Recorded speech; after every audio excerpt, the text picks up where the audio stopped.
What's going on, everybody? Welcome back. FantasyTeamAdvisors.com, bringing home the bacon, MLB DFS video. It is Tuesday. It is June 24th.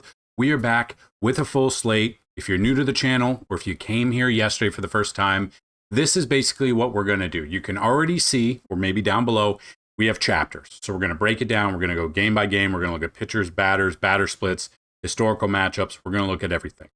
A suggestion from one of you guys was to give you maybe the top 3 bats we like in each game. So that's exactly what we're going to do. So we have a 4-game early slate, still waiting on a couple of the pitchers. We've got some injuries. We're part of the season where there's injured players. Sometimes we don't see who the pitcher will be until a couple hours before the game, which kind of stinks, but that's just how it is. So we'll go with what we've got. If you have any questions, we obviously will answer them for you either down below, or you can hit us up in our free Discord, which you can find in the description along with the email. I probably will answer emails a little bit quicker, but you guys definitely get some discourse here and kind of discuss some things in the comment section as well. So we're going to do that. We've already done 10,000 simulations in the background. After we do those simulations, we are going to give you a first look at this day. So we've got 15 games. We've got 4 early, got the rest late, or normal time, I should say. I won't say late. So we'll go through everything. We do have a couple of weather concerns we'll talk about. So we are going to give you all of our advice and our insight early. On top of that, after we get done with that, we're going to give you all of the batters that have a 10 out of 10 matchup rating through 10,000 simulations. We're then going to give you our Pitches Be Crazy segment, followed by our Makin Bacon bets, where we give you some of our favorite sports bets for the day. Now, obviously, these are through 10,000 simulations, so we update everything throughout the day, so make sure you check us out. We also have giveaways every single day. 2 ways to win. First way, you got to like the video, you got to be a subscriber, and you got to leave a comment. You do all of that, and this video right here gets at least 50 likes. You will have a shot at a free week of FTA+. That is a week of all sports, so MLB, NASCAR, PGA, and MMA. 100 likes on the video, a chance at a free month. 150 likes, a free year. 200 or more likes on the video, a chance at a lifetime pass. Second way to win, somewhere in the video there'll be a keyword or a key phrase. Listen for it and type it in. So we are going to see who the winners or winner is from yesterday's video. This is just for getting a minimum of 50 likes. This has nothing to do with the keyword. So even if the keyword is here, we'll re-roll it. So there you go, RJ Grossi. Back-to-back days winning, I believe. So congratulations, RJ. You have done it. I think yesterday was the first day you've won. You have now won twice in a row. Congratulations to you. Start my day with coffee every day and always better with bacon. Yes, it is. So congratulations. The keyword was coffee. We're still going to re-roll it for the keyword, though. So you won just for the views, but you do have a chance to win for the keyword right here. So the winner of the keyword of coffee of yesterday was Ghostface. Simple, easy, got that comment in there of coffee. So congratulations to both of you. Please email me, RJ. You know the drill. You emailed me yesterday, but RJ, email me saying you are the 623 video views winner.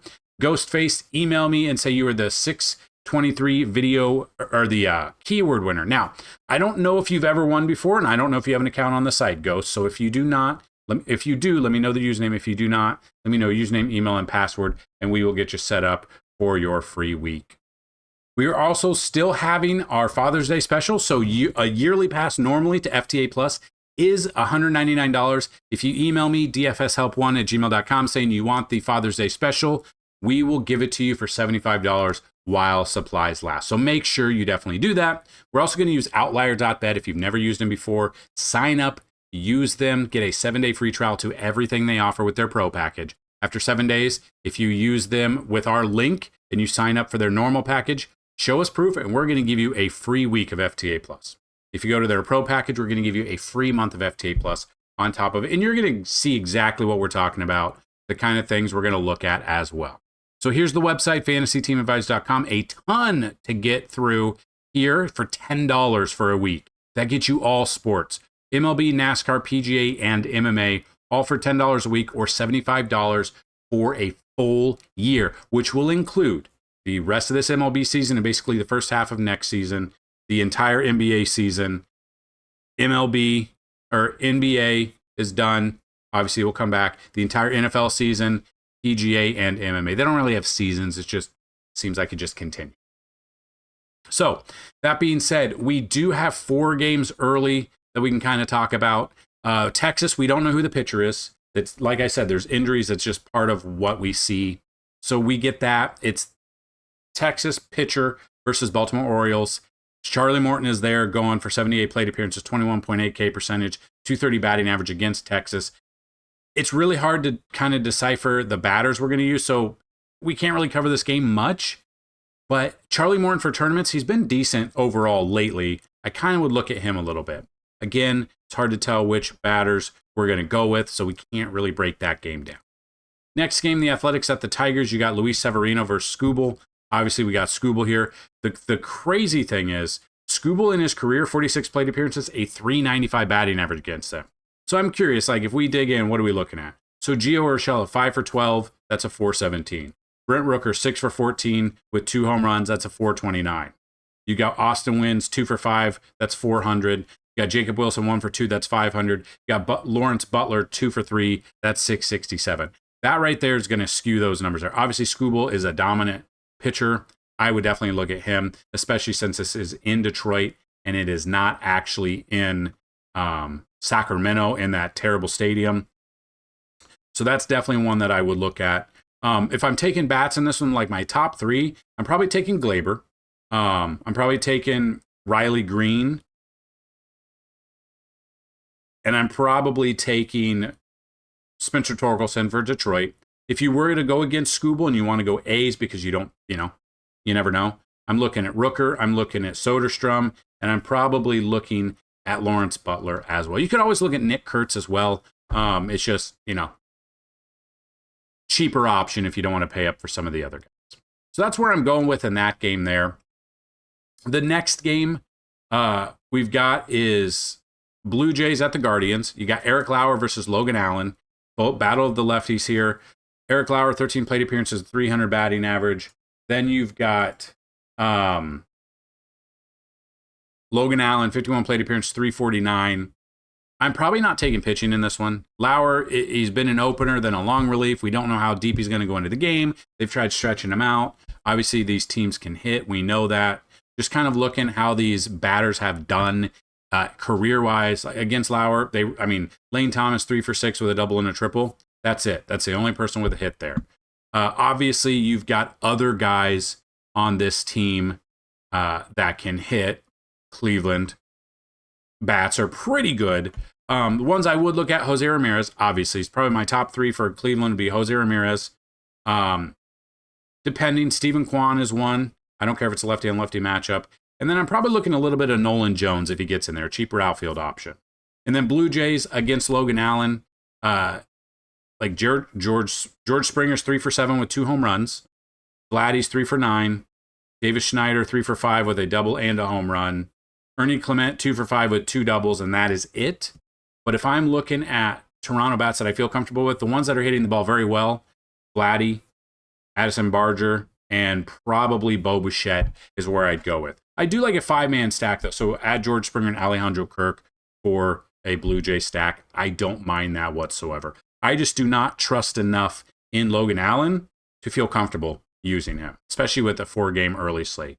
Then you got the Braves at the Mets. You've got Spencer Strider versus Frankie Montas. It's in New York. We love this ballpark for pitching. Frankie Montas, 32 plate appearances against the Braves, 414 batting average against him. And he has been atrocious in AAA.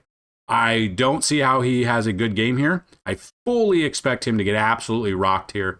Spencer Strider's coming on stronger. 111 plate appearances against the Mets, does have a 306 batting average. So has given up some runs there.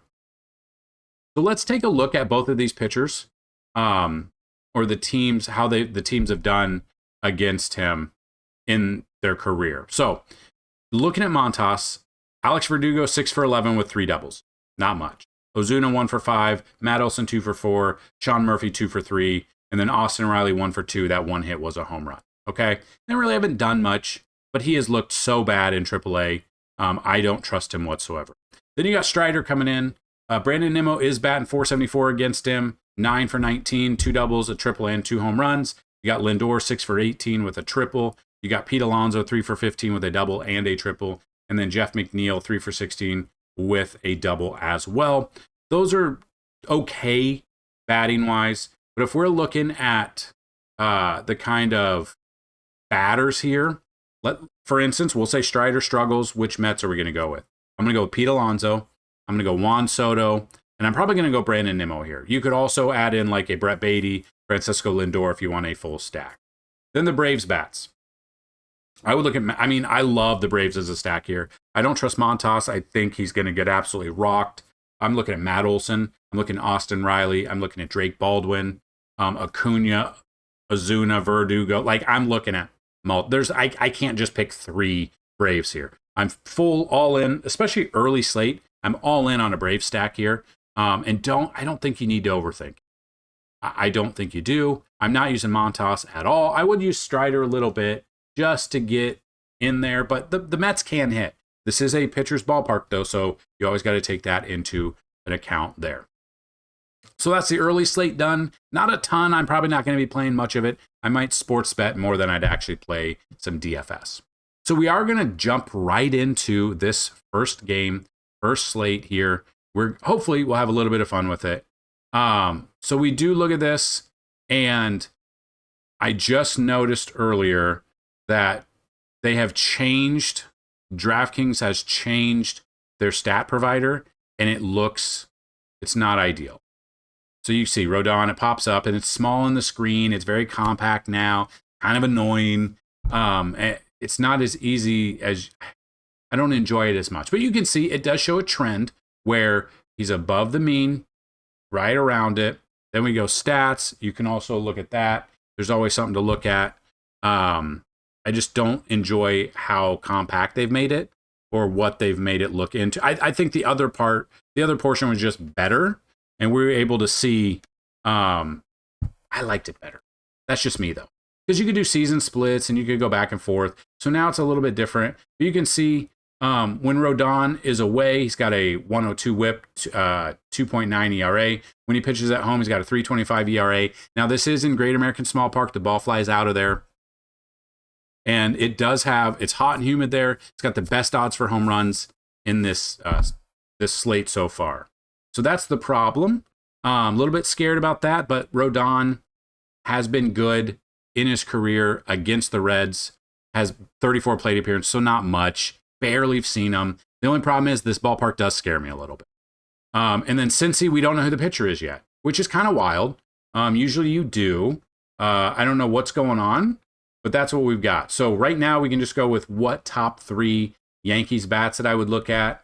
In this ballpark, obviously Judge I'm looking at. I would look at Stanton. Hopefully he does play. And then I would look at Paul Goldschmidt. But I do like, in this ballpark, I absolutely love the Yankees as a stack. Then Cincy against Rodon. Only Connor Joe is, I'm assuming that's 6 for 7 with a home run. In the past, we've used Connor Joe against lefties. But you can see overall, they do not hit lefties very well. If I were to take 3 here, Stevenson.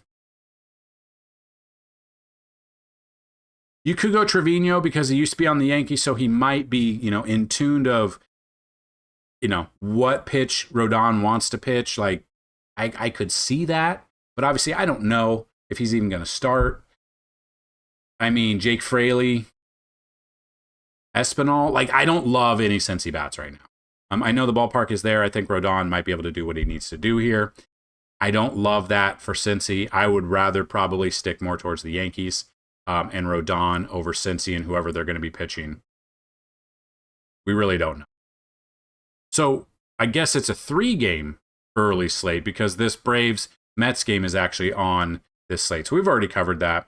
Then you got Arizona at the White Sox. We do have weather concerns here, so that's definitely something to look at. You got Ryan Nelson, Tyler Alexander, they think. But Baseball Savant has Sean Burke in here, so that's definitely something to look at. He did pitch last on Friday, so it shouldn't be his turn in the rotation. I think this is wrong. I think it's Sean Burke, so not much going on. Let's see if we can get Burke in there. So if you don't know about this, you can go and remove like non-probable starters and stuff like that. So Burke, his last 10 games, you can see he's got a 3.80 plus ERA. When he pitches at home, he does have a 3.43 with a 2.32 BAA. So he's been pretty good there. I do like that. And looking at this, overview wise, I don't know 100%. And you can see like their stats are messed up. It says Chicago White Sox at Arizona, but it's actually Arizona at Chicago White Sox. So hopefully DraftKings fixes this. This is ugly. But if we are looking at this pitching wise, Ryan Nelson comes in, does have a good matchup here. Stats, so game log wise. So this is what I love, because when you did the splits, you could see how they've done against this team in the past, or this year at least. But you can just kind of look at Ryan Nelson here. 22 plate appearances, a 235. That's really not been not much to go off of here. Ryan Nelson, for tournaments, because he's going up against the White Sox, I'm okay with it. All right. And that's if we're making multiple different lineups. So if you're into the game of making like 20 plus lineups, get a little bit of Ryan Nelson in there because of how bad the White Sox are. But the wind and weather and rain here scares me a little bit. So then we look at the Arizona against, yeah, you can see Schomburg, 1 at bat, Josh Naylor, 1 for 1. But then you break it down. What Arizona bats? Now, I do love Arizona as a stack here, so it might be harder to get only top 3. Ketel Marte's my number 1. I'm probably looking at Eugenio Suarez as my number 2. And Josh Naylor is probably my number 3. But I'm stacking here. Grichuk batting 296 with a home run. Pavin Smith, 281 with 6 bombs. I don't mind. If you don't want to go with Nelson, you want to go with the White Sox bats, Meadroth would be 1. Benintendi 2. Austin Slater could be 3. I'm not going with Chicago White Sox, though. I'm more so leaning towards Arizona over everything else. Seattle, Minnesota is the next game. We've got Luis Castillo versus Chris Paddack. So Castillo is only averaging 14.9 fantasy points a game on DraftKings here. So what you're looking for, basically, if you are new to the channel, we are looking for minimum of 20 to 25 fantasy points. More so, you'd like to see 25 to 30 fantasy points out of your starting pitcher on DraftKings. 45, 40 to 50 range on FanDuel, since you only have 1. You can see, though, his average of 14.2, 14.9, it seems like he hits it every other game, okay? He is going up against Minnesota, 103 plate appearances, 221 batting average. Stats-wise, when he pitches away this year, he's got a 459, so he has been worse on the road. He's averaging 11.8 fantasy points. So everything else is very high when it's on the road. That's in 6 games compared to 9 at home, so that's definitely something to look at there.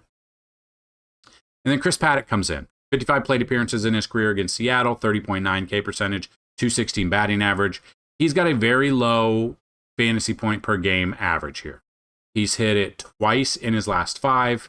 Stats-wise, when he pitches at home, he's got a 3 ERA, which is better than on the road. Seattle's one of those teams where, I mean, it's Cal Raleigh. He's like their offense right now. It was Jorge Polanco. He's kind of slowed down a little bit.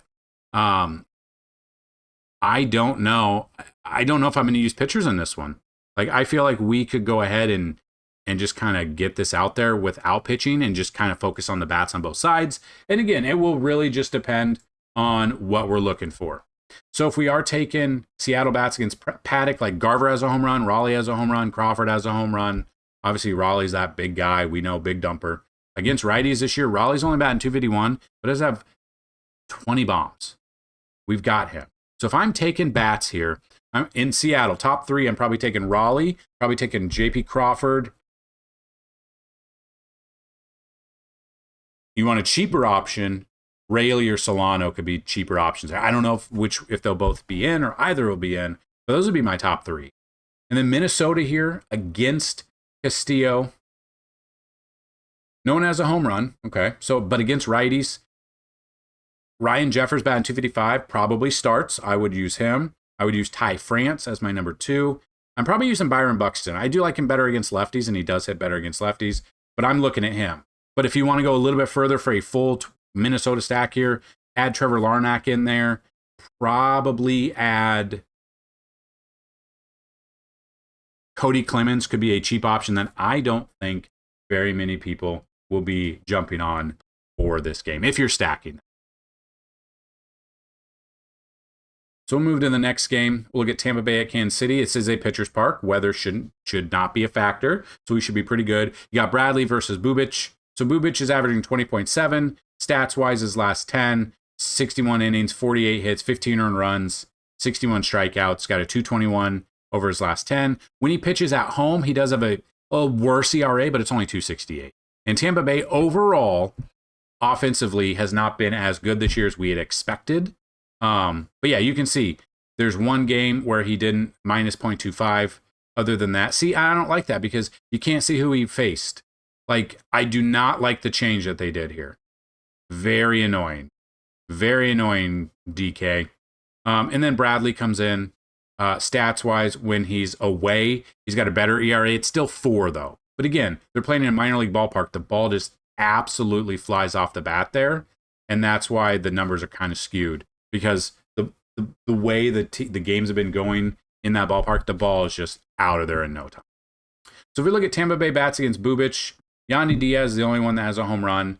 Against lefties, you can see they don't hit as well. If we are taking people, like if you want top 3 here, probably looking at Junior Caminero, probably looking at Aranda and maybe Jose Caballero. Maybe. I'd still rather take Bubic here. And then Kansas City bats against Bradley. No one's hit a home run. They do hit righties better. So if I'm taking bats, it's Bobby Witt Jr. It's probably Vinny Pasquantino, my 2. My number 3, it depends. I would probably lean more towards Sal Perez here. Now it'd be a cheaper option. You could go Freddie Fermin if you want. But I would rather take Bubic and Kansas City bats over Bradley and Tampa Bay. Now, I'll let you guys know right now. Sometimes I'm wrong. I'm not always right. And yeah, I'm not always right. There will be times that I'm wrong. So don't just use what I say as Bible. Do a little bit of research too. We've had someone in our Discord, they said they used Baseball Savant, which we use. They used Outlier. They used our projections and stuff. They built their lineups by hand and won $1,000. It's that simple. Get into the free Discord and try to have some fun with it. Ask questions. Get in there and ask questions. We love to help you guys out. And it's free. It's a completely free Discord. So the next game, you've got Pittsburgh at Milwaukee. You got Andrew Heaney versus Freddie Peralta. I'm looking at Freddie Peralta here. In his career, 139 plate appearances against Pittsburgh, 254 batting average. Heaney's actually been he comes in with a 3.94 ERA. When he pitches on the road, he does have a 4.85, so I'm off of him. I'm not on Heaney. I'm on Peralta. And then I'm on Milwaukee bats. Because we know Pittsburgh is a very bad team. We know this. This is not a surprise, or I should say it should not be a surprise to you. Hopefully, that's not news to you. So if we just look at Milwaukee bats against Heaney, Joey Ortiz does have a home run. Probably not using him, though. I'm probably looking at a little bit of Jackson Chourio, who's batting .352 against lefties this year. Sal Frelick batting .321. And I'm probably looking at Yelich. I know he's only batting .234 with 1 home run. I just like what he's bringing to the table. When I've used him, he's hit home runs for us. I'm probably going a full 5-man Milwaukee stack here. So I'm going to add Rhys Hoskins in there. And I'm I am going to add Bryce Terang in there as well. Pittsburgh against Peralta. I mean, Reynolds, McCutchen, O'Neill Cruz, Brian Hayes, and Joey Bart all have home runs. They do hit well, so if you want to go against Freddie Peralta, you want to go against the grain, IKF, he is in a bit of a slump, but he's still batting .289 this year. O'Neill Cruz batting .250 with 12 home runs. Probably looking at Brian Hayes would be another one there. But I personally am not going to be on Heaney. I'm going to be on the Brewers bats. I'm going to be on Freddie Peralta. First 6 games done. Now we're at the Cubs at the Cardinals. You got Tyon versus Michael McGreevy. So we look at this. It's not confirmed that's McGreevy, but it is his turn in the rotation. He's got a 2.70 ERA coming in. When he pitches at home, he's got a 3.09. It's 2 starts, or it's 1 start, 2 games, 1 start. Overview, like you can see, stats-wise, game matchups, 16.85, 10.7, and 24.95 in these games. He's obviously not faced the Cubs this year. Cubs offense has been pretty good. Tyon, on the other hand, comes in stats-wise. In his career, 130 plate appearances, 315 batting average. Not ideal, and I still think he is given up the most home runs this year to pitchers or to hitters. When he's away, got a 431. So I'm probably off of both of the pitching. I'm probably looking at the bats. Batting wise, what I would look at in this game, I don't think it should be a surprise. It could be, I guess, if you've been living under a rock. PCA is one of the best hitters in baseball right now. Pete Crow Armstrong, I'm definitely on him for Cubs. I'm looking at Seiya Suzuki. He's been absolutely on fire as well. Probably looking at Michael Busch. To fill out a full 5-man stack, I'm probably looking at Dansby and Carson Kelly as well. I think Cubs make sense, multiple different stacks. What I mean by that is I like more than 5 guys on this team that I want to stack with, so we got to make multiple different ones. So on top of those 5s, I'm probably looking at Ian Happ. Even cheaper options, Nico Horner or Vidal Brujan, I would put in there as well. Cardinals bats against Tyon, Lars Nootbaar, I'm looking at Jordan Walker, Alec Burleson, Brandon Donovan, Wilson Contreras, probably looking at those 5. If you want to add more, Nolan Arenado, you could look at Mason Wynn, like Victor Scott. I like both of these teams. I think it's going to be a high-scoring game. I like both of these teams. I like more than 5 hitters on both of them, so we're going to have 2+ stacks for both of those as well. And that's kind of what I'm going. I'm just avoiding the pitching here. We just have other games we can focus on. We don't need to worry about the pitching in every single game. So that brings us to the next game. We got Philly. We got Houston. We got some big hitters. We got Ranger Suarez. We got Framber Valdez. We've got the Ez at the end. Both lefties, both averaging right around the same. Both are priced right around the same. Crazy. You don't usually see that. I will say that. Normally, we don't see that in these games. So looking at Ranger Suarez, we'll go into here. 6-1 record, 2.20 ERA, 52 strikeouts. The strikeouts do seem low. He's averaging 21.4. He's had 2 outings where he got less than that. Okay, I'll get that. Stats-wise, his last 10 games got a 2.20 ERA. When he pitches here, when he's actually on the road, he's got a .98. So he has been amazing on the road. Now, Houston's offense has come on strong lately. We know what they're capable of. But Ranger has been really good. In his career, 45 plate appearances, 308 batting. I do like Ranger here. And then you got Framber. So Framber comes in, 3 ERA on the dot, 99 strikeouts. Stats-wise, when he pitches at home, he's got a 235. He has been better. This could be a low-scoring game, which is wild, because both of these offenses are good. So I do like both pitchers. But if we were to go away from the pitching, and you wanted to look at bats, because you guys want the top 3 bats at each team, I could definitely show you. On top of that, we're doing a bunch of stuff in this video, but we have way more on the website for $10 a week. A lot more. And you can ask down below. People will be honest with you. I don't pay anyone down below to talk. But you will see. You will see. So Philly bats against Valdez in their career. Schwarber does have a home run, 2 for 5 with a home run. He does hit lefties better this year, 277 batting average with 11. So I would use Schwarber. I'm probably going with Nick Castellanos and Trey Turner for my top 3. But again, those are probably my top 3 in this one. Houston against Ranger, like Jeremy Pena has a home run. That's it. Against lefties this year, Jeremy Pena, 364 batting average. He's my number 1. My number 2 is probably depending, but you need a cheap option if he is in there. Mauricio Dubon. And then I'm a little bit Yainer Diaz, possibly, if he's in there. Those are my top 3. But again, we'll have all the projections, all the simulations. You'll see everything on the website. So make sure you check it out as well. I do like both pitchers, but if you want to go, some of those bats, I completely understand. And then before we get to the Dodgers at the Colorado Rockies, there's a fly buzzing around. There's flies in my house, and I don't have any fly traps at the moment. It's kind of upsetting me. Keyword of the day is flies.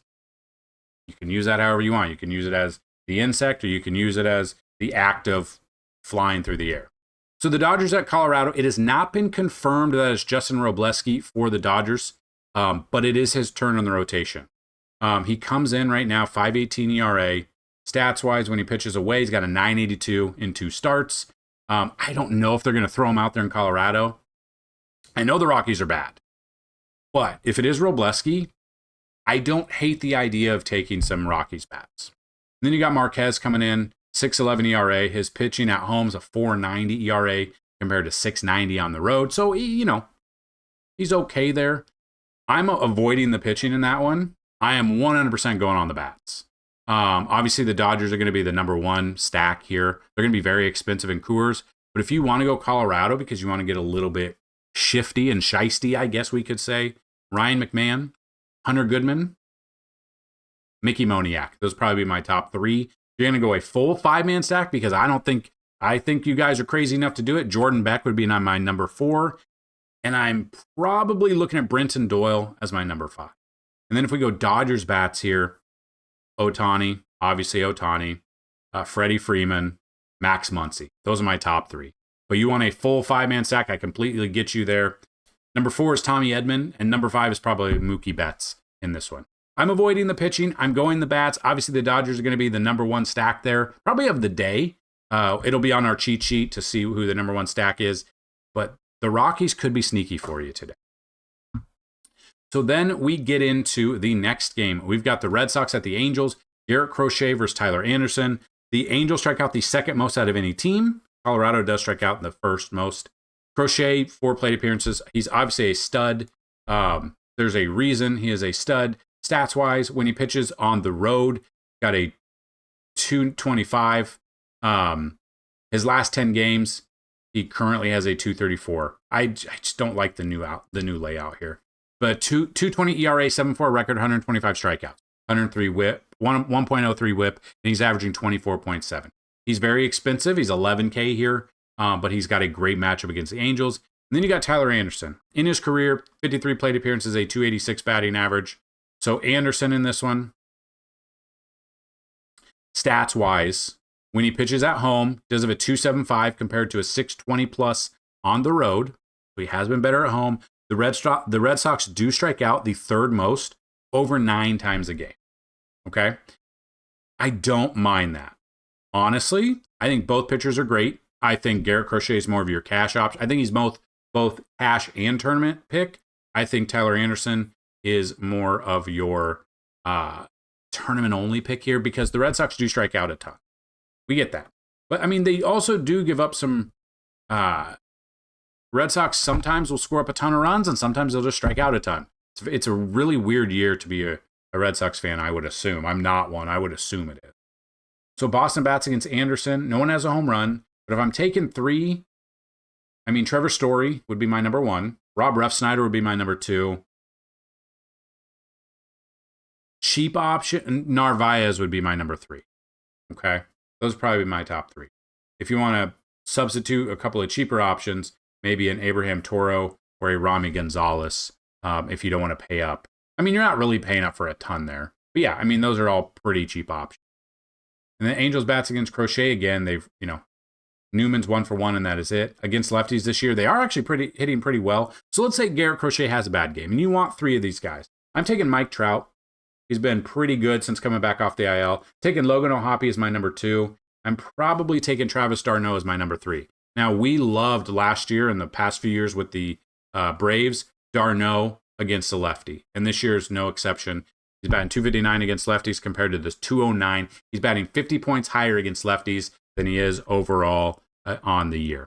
So I do love Garrett Crochet for both, but if you want to go away from this because he's going to be very highly owned, give me some Tyler Anderson for tournaments and give me some of the bats that we talked about. That's kind of where my head's at in this one.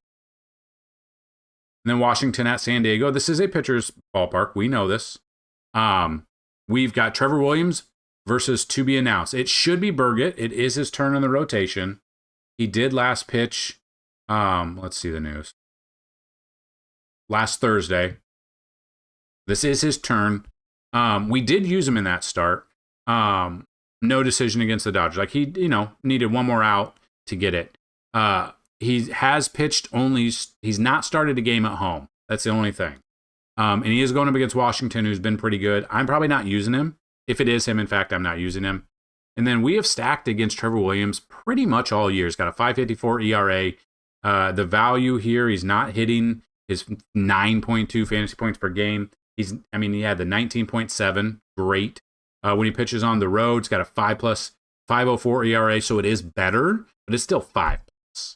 I don't want pitching in this one. I'd rather look at the bats. That's where boys become men or girls become women here. You know what to do. I'm not taking pitching here. I'm going bats. So if I'm not using either pitcher and I'm using Washington bats, James Wood, Luis Garcia, Nate Lowe for 3. If you need 2 more, I'm probably looking at CJ Abrams. Might get crazy a little bit and look at Josh Bell as well. And then if I'm looking at San Diego bats, Tatis Machado, Gavin Sheets are my top 3 right there. If you want a couple others to get a stack in there, is Jackson Merrill back? I think he is. Double check and make sure. Yep, Jackson Merrill is back. I would put him in there, and I'd also put Luis Ariz if he gets in there to play. So that's what I'm looking at in this one. I'm not looking at the pitching. I don't trust either of those. I'd rather look at the bats. I think it could be a high-scoring game, even in a pitcher's ballpark. And then the final game is Miami at San Francisco. Another pitcher's ballpark. We know this. We love this. We understand. Cal Quantrill, 78 plate appearances, 243 batting average against him in his career against San Francisco. Verlander, 19 plate appearances, 294. Verlander, 7,500. He's 10.3. He's back off the IL. Looking at this, he's had 1 start. We did not take him. We took Cleveland against him. He went 4.9 innings, pitched 4.9 innings. That's not how that works. This stat is stupid. I hate this new thing. Get rid of this, DraftKings. He's 0-4. He's got a 461. Probably should have hung it up. Got 11.7. Not enough for me. I don't trust him. It is Miami, though. But I just don't know if I can trust him enough. And then Quantrill coming in. When Quantrill pitches on the road, got a 655. I want nothing to do with the pitching in here. I'd rather go the bats. So if we go Miami against Verlander, really haven't seen him much, but against righties this year, if I'm looking, Xavier Edwards is probably my number 1. Jesus Sanchez is my number 2. Otto Lopez, my number 3. I don't love it. I just don't trust Verlander. I still think he has a couple of vintage Verlander games in him in the tank left. I don't know if it's this one. Miami could be weird today. It could be a weird stack. It is a pitch. I mean, this is a doubles and triples type of ballpark, not home run conducive, but you know. And the batters against Quantrill, Devers batted 545 with 1 home run. I would definitely use him. So Devers is probably my number 1. My number 2 is probably Elliot Ramos. My number 3 is probably Willy Adames, and I do like a full stack of San Francisco here. So 2 more, probably using a little bit of Mike Yastrzemski and maybe a little bit of Wilmer Flores there, batting 263 with 8 home runs. So there you have it. That is the breakdown of all of the games. You had the early slate, you had the main slate, you had it all from hello. Now it is time. All of the batters have a 10 out of 10 matchup rating through 10,000 simulations. So these do update. We do 20,000 simulations a day. Normally about an hour or 2 before the slates lock is when we update them. So we got a decent amount here. Not a ton, but a decent amount of batters have a 10 out of 10. Number 1, Ronald Acuna against Montas. Number 2 is Ketel Marte. 3 is Vladdy. 4 is Alejandro Kirk. 5 is Bo Bichette. It does like a Toronto stack. 6 is Geraldo Perdomo. 7 is Jackson Chourio. 8, Christian Yelich. 9, Miguel Vargas. 10, Rafi Devers. 11, Andrew Benintendi. 12, Willy Adames. 13, Rhys Hoskins. 14, William Contreras. 15, Juan Soto. 16, Marcell Ozuna. 17, Miles Straw. 18, Bryce Terang. And 19, Otto Lopez. So we do have 19 right now in your first look through 10,000 simulation. Now we're going to do our Pitches Be Crazy segment. So what we're doing here is we look at the bottom 5 teams that strike out the most and the pitchers going up against them. Now, I don't necessarily agree with all of them, but there are some that I do like. Number 1, Justin Robleski at Colorado. He has not been good on the road. He's going into Coors. It's not been confirmed yet. So it is the whoever the Dodgers pitcher is. But the Rockies strike out 9.81 times per game, 9.43 at home. Number 2 is Garrett Crochet at the Angels. The Angels strike out 9.78 times per game, 10.09 at home. Number 3 is Tyler Anderson versus the Red Sox. The Red Sox strike out 9.28 times per game, 10.18 on the road. Number 4 is Chris Paddock versus Seattle. Seattle strikes out 8.83 times per game. They strike out 8.68 on the road. And the final one is whoever the Cincinnati Reds pitcher is. It's not been confirmed. We don't know. Versus the New York Yankees. The Yankees strike out 8.82 times per game, 9.59 on the road. Now, again, 1 is Robleski. It's not been confirmed, but it is Robleski. 2, Garrett Crochet. 3, Tyler Anderson. 4, Chris Paddock. And finally, whoever the Cincinnati Reds pitcher is going to be. It looks, it's Chase Burns. I forgot about that. It's Chase Burns. He's making his MLB debut. I forgot all about that. Duh. I remember reading that like Friday. They don't have him on DraftKings yet. Or hold on, that's not even the right one. Obviously.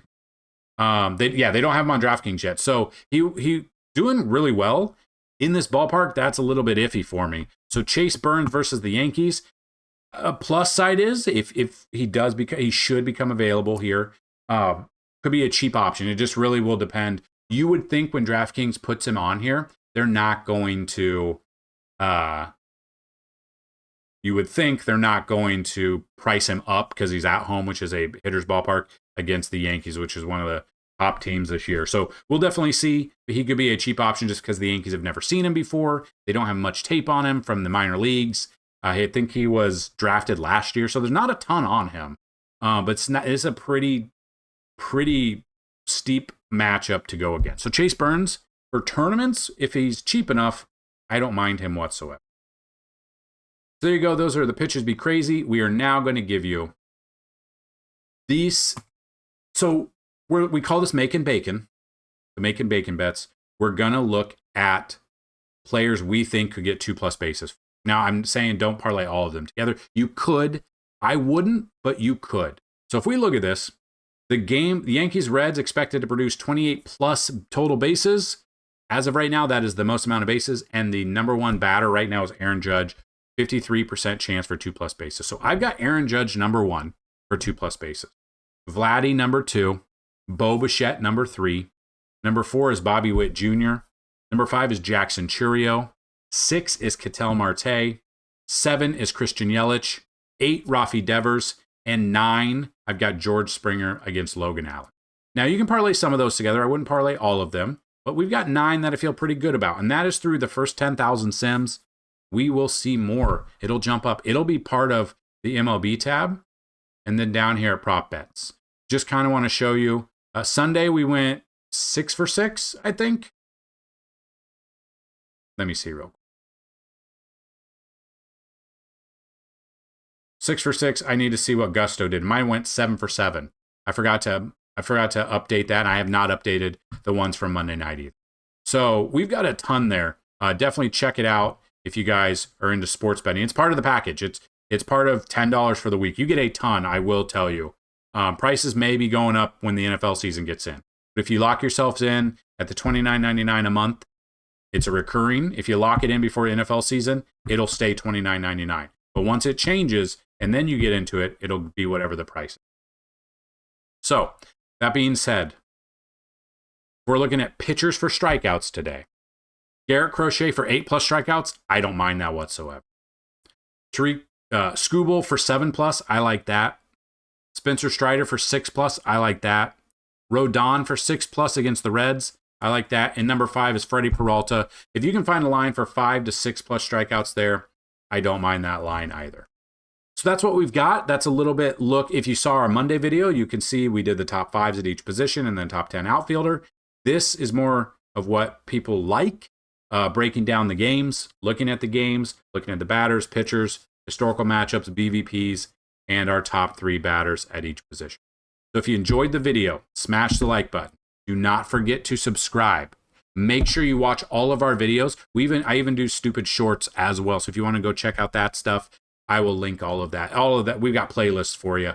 But help out the channel by watching the videos in their entirety so that watch time goes up.